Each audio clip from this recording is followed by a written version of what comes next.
হাদিসের দলিলের বাইরে যত মাজার আছে সব মাজার ভেঙ্গে গুড়িয়ে দাও।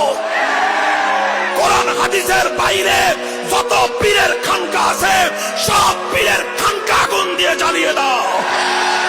কোরআন হাদিসের সত্যিকার দলিলের বাইরে শায়েখ নামে যত ভণ্ড আছে সব ভণ্ডের আস্তানা গুড়িয়ে দাও।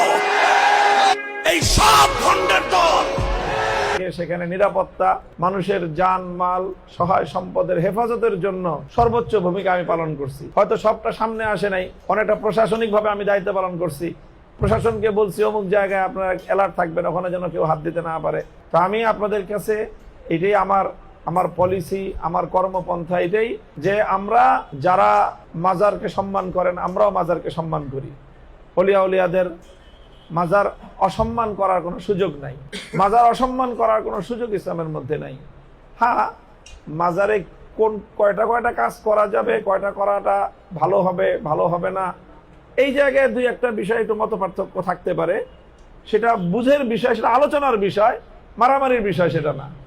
এটা মূল কথা। তো ইনশাল্লাহ আমি আমার ওই কথা সারা দেশে আমি যেটা বলি, তো মোহাম্মদপুরে তো আমি নতুন না, আপনারা দেখতে